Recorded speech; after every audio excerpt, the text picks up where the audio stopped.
level. We need the ecosystem to work. We need infra.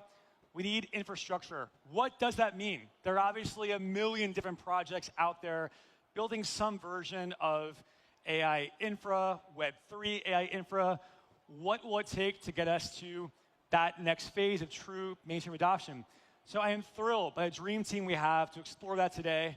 Please welcome David Fields, Lele, Eric Weiner, Nicholas Kokala, and Sam Ewan, my colleague at CoinDesk. Thank you.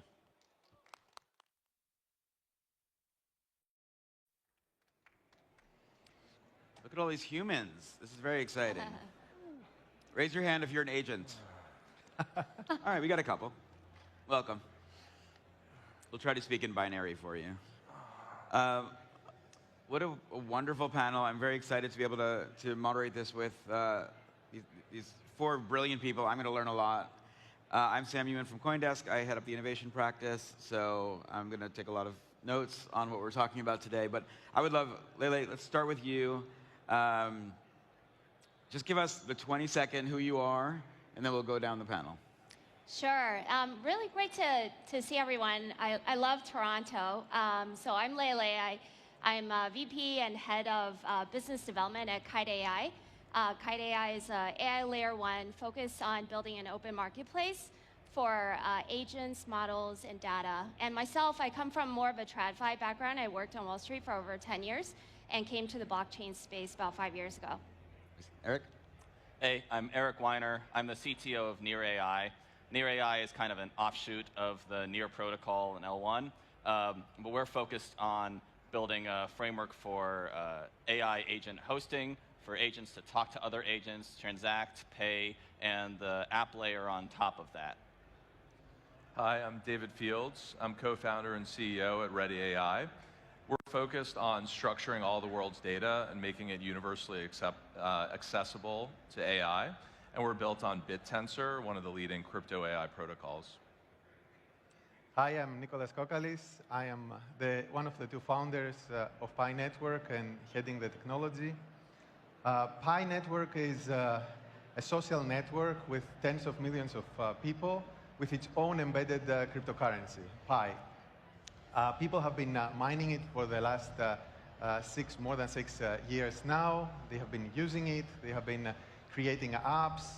And one unique feature about Pi is that every account on the blockchain, before it's activated, it needs to pass identity verification. All right, so what I want to start with, and again, you can give me a really short answer, is in the worlds that each of you are playing within the infra side and in AI, I wanted you to give me kind of the analogous place we are in the technology spectrum, right? So if we think of YouTube and streaming video, are we still the VHS era when it comes to what we're doing? So Nick, let's start with you. Oh, wow. So that's a good question. So I think that every time in history, there's technologies that are being invented, and then there's a little bit of lag and a little bit of time between when they are invented and they are actually being massively used. So that's where we are with Gen AI. So especially with the generative AI and AI in general, there has been a leap forward, a breakthrough in what the models can achieve. And now is the time to build great apps and great products with them. In the same way that, when electricity was created, not every house had it, not every industrialization wasn't there, or when the combustion engine was there, not everyone had a car. What was the exact product was not really known. So that's where we are right now. It's an exciting time to live. All right, we're at the combustion engine. That's what I'm taking away from this. David, where are we right now? Yeah, I mean, I think a lot about this. I sort of feel like we're, in the kind of mid-90s of the internet. But one big difference is there's massive distribution, right, that's been laid over the last 25 years since then. And so I think because of that, you've seen, some unbelievable growth in, from 0 to 100 million in revenue by the, OpenAI, but then Cursor doing it like, in record time. And that's because distribution is now dramatically different than what it was then. And I think it's going to accelerate the pace at which we see AI uptake. Eric, where are we? I think that's a really good point. I love that we're all coming up with different analogies here. The one I like is, you remember when like the iPhone came out and then they put the App Store on there, and then you're like, oh my God, you can do this thing where you like drink a beer and it kind of falls out of the iPhone, or like you can download a song straight to your phone. It can't get better than this. This is, wow, look, you can do all these amazing things, and it turns out that, you know, another 15 years of amazing things you can build. We're at that stage where it feels like you're doing so much, but it's really just scratching the surface. And to your guys' points, like, it's going to accelerate even faster this time, faster than we can maybe handle. Lei? Yeah, I agree with what a lot of has already been said. I think that we're in the age of agents. So, you know, before it was about desktop or web, then came the era of mobile, and now is the time for agents. And a lot of things have happened to make that a lot easier. Better agent frameworks like MCP, A2A, lower inference costs, you know, stronger foundation models. And so we'll see a lot more of that to come. But I think it is really important to have more of a trust framework for humans to interact with agents, and also agents to autonomously interact with agents as well. And Lei, I want to pull on that thread a little bit. I feel like we're still like at the, you know, the rotary phone when it comes to agentic AI. I'm frightened about what's going to happen in the same way that I'm turned on by it, right? Like, I want agentic AI, but I'm very scared of what it's going to do when it stops asking for permission. So as you guys are building your systems, how are you kind of putting into place the guardrails that allow agentic AI to thrive without letting it do the things we don't want it to do in the movies we've seen about the future? Yeah, I think that's a really good question. That's also where blockchain is very helpful, because the blockchain allows for a lot of the attribution, provenance on-chain. You can track how an agent was created from the data that went into the agents, the model builders, and you can also have a lot of smart contracts have programmable logic, which serves as a service agreement, which helps you check the performance of agents, you know, potentially resolve disputes as well. And of course, the blockchain provides a payment rails, because for agents, it's very difficult to access credit cards or someone's bank accounts, but stablecoin and blockchain rails is a natural fit for that. Nicholas, the Pi network has millions of people. We found this out the hard way when we were announcing your panel. They went crazy. I don't know how many of them are synthetic. I don't know how many of them are real. But in dealing with the vast numbers that you're dealing with, are you worried that at some point it kind of goes out of control, where this massive, this group mass starts to do the things it wants to do, whether you want it or not? Yeah, that's a problem and challenge not only for Pi, but for the world going forward, because now with generative AI, it's becoming less and less easy to distinguish a real human from AI. AI used to be pretty dumb, you could tell immediately, but now it's not that easy. So Pi opted for following a unique approach, which was to KYC every single individual using identity verification, turning your head left and right, and all that interesting stuff.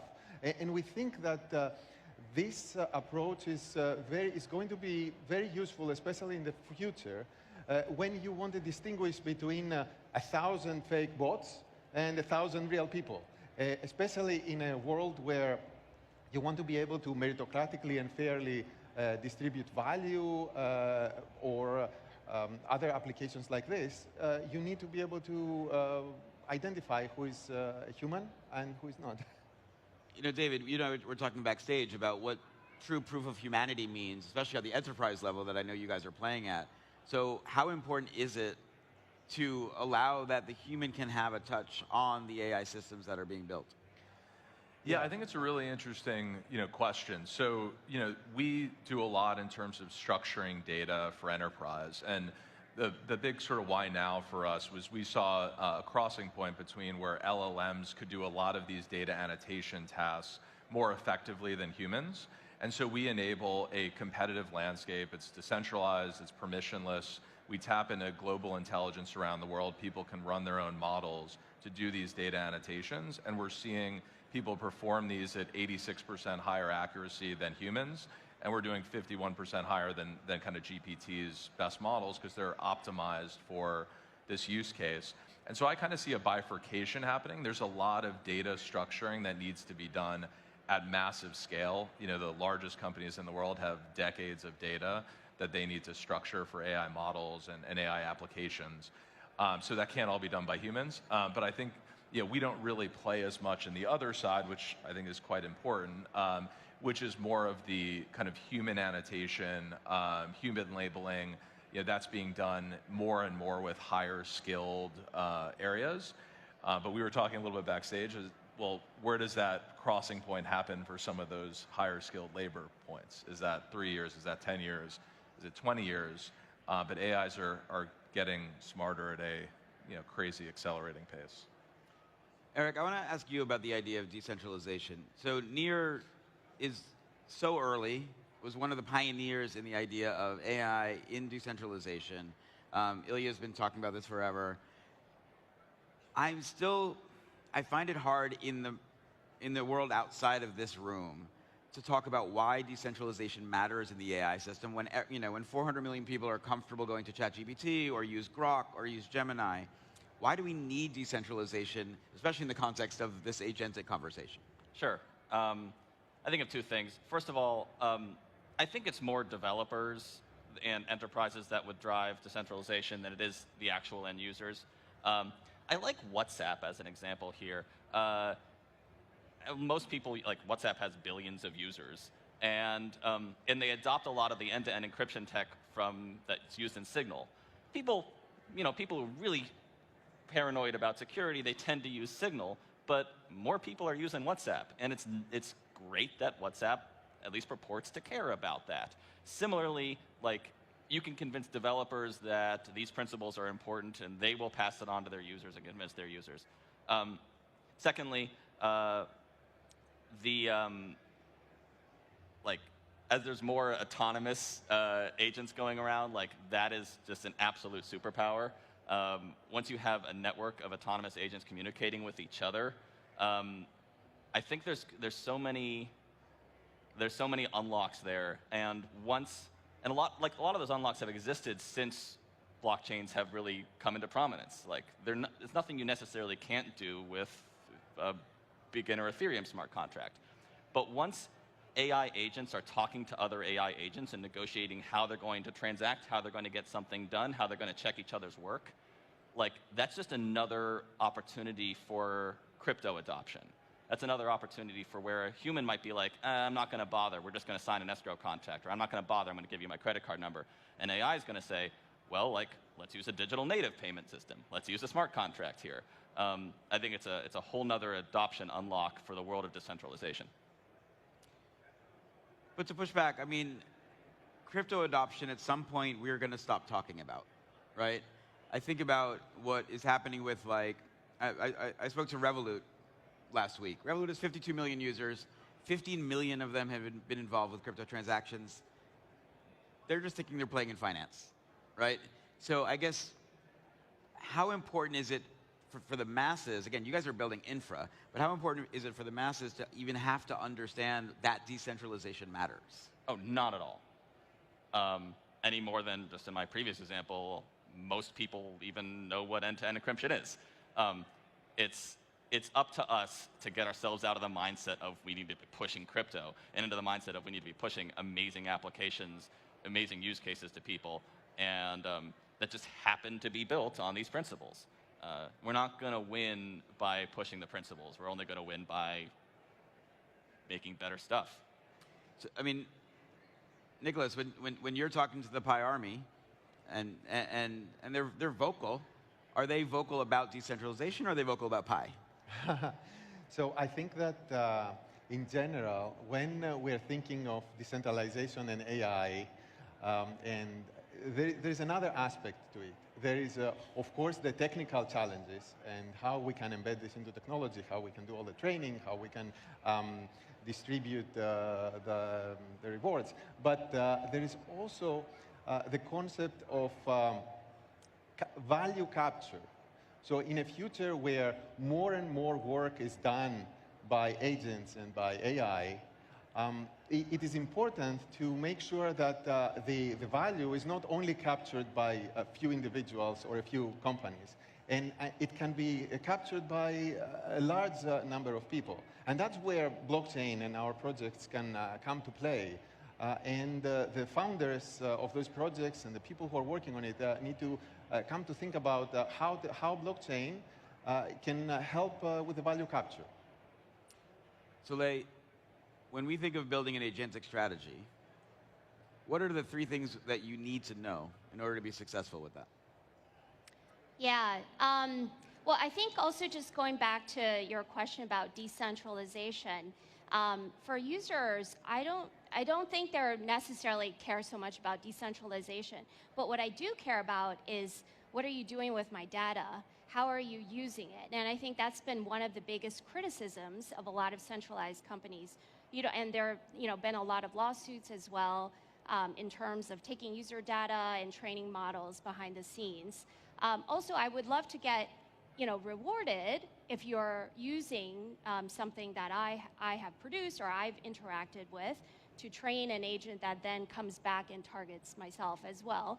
And I think that's really important for a lot of the different consumers out there. And then also in the centralized world, you are at the mercy of a lot of the pricing and rate limits. And for example, we were just about to launch our new testnet and featuring some of our partner agents. And a rate limit and pricing issue immediately came up from kind of the core foundation model. So I think those things are very important for people. But I still look at the fact that people are utilizing Spotify to listen to music, Netflix to watch videos, ChatGPT to do their OpenAI, their conversations with an LLM. And I don't think those users are thinking through the lens of, wait, do I get rewarded for what I'm giving in? I'm frightened by what ChatGPT knows about me, right? And I do it every day, and I willingly give that.